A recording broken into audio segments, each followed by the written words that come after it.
Hello, how are you all this evening? My name is Dominic Long, and I will be giving my informative speech in my public speaking class. And the topic that we'll discuss today is how America is failing to keep its veterans off of the streets. So, without further ado, let us begin. The evidence is overwhelmingly clear that compared to other leading economic nations, America is failing to keep its veterans off of the streets.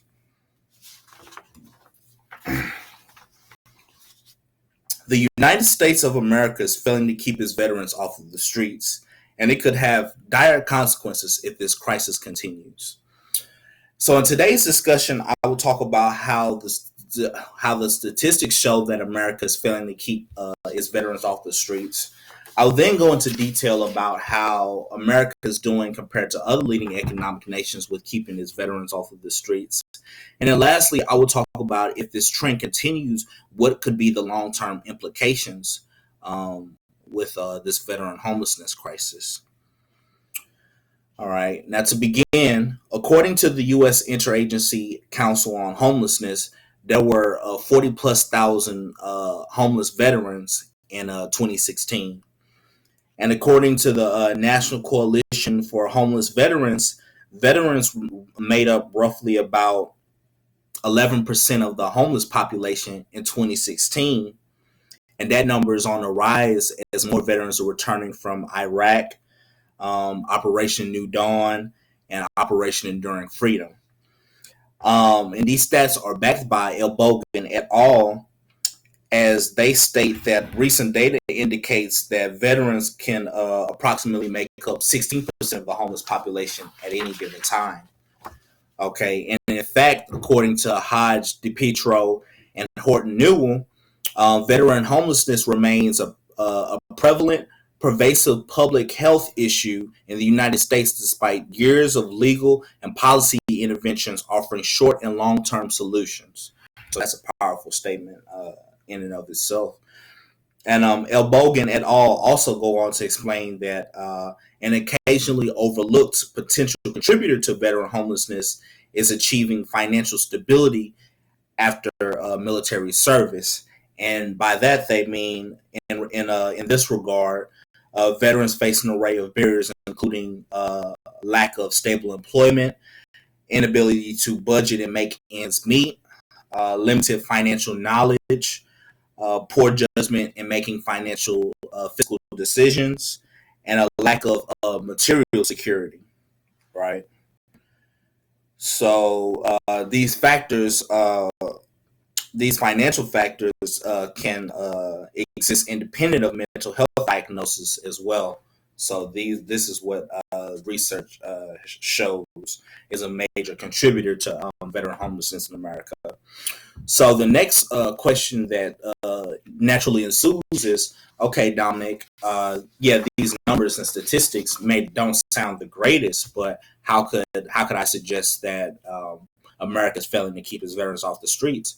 Well, to answer that question, I'd say, well, let's look at how America compares to other leading economic nations around the world. In 2016, Veteran Affairs Canada estimated that 8,800 veterans were homeless nationwide. And iNews from the UK produced an article in 2018 stating that public health records indicate that roughly 7,000 veterans were homeless nationwide.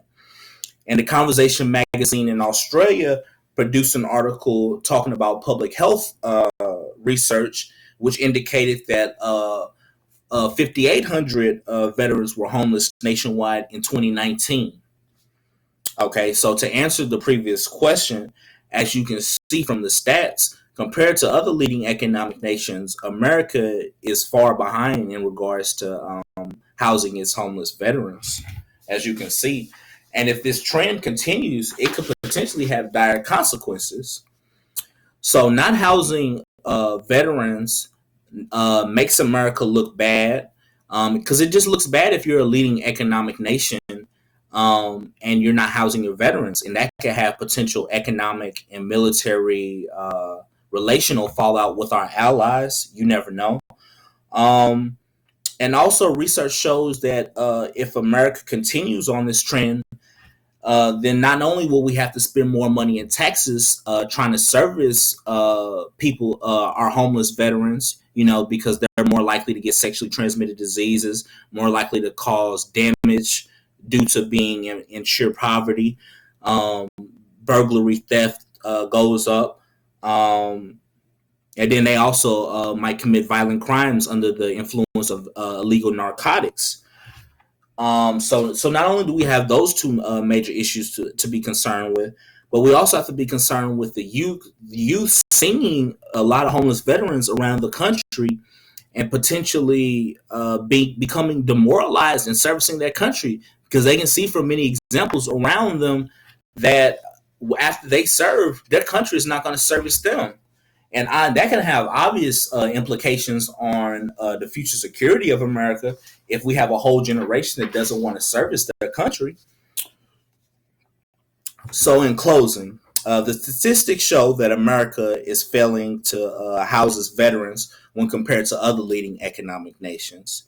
A major reason cited for the disparity is a lack of veteran fiscal management skills upon being released from active duty and into civilian life. This issue must be rectified relatively soon, as if it is allowed to go on unchecked, it could adversely affect economic and military ties. It could also cause a rise in taxes through the years, and could also cause a younger generation to be disinterested in servicing their country, as they don't want to end up like a lot of their homeless veterans. So once again, the United States of America is failing to keep its veterans off of the streets, and it could have dire consequences if the crisis continues. As I've shown in the speech today, the numbers don't lie. America, when compared to other leading economic nations, is failing to keep its veterans off of the streets. And if this issue is not resolved in the near distant future, it can have dire and permanent consequences on the country as a whole. Thank you very much for your time. You have a blessed one.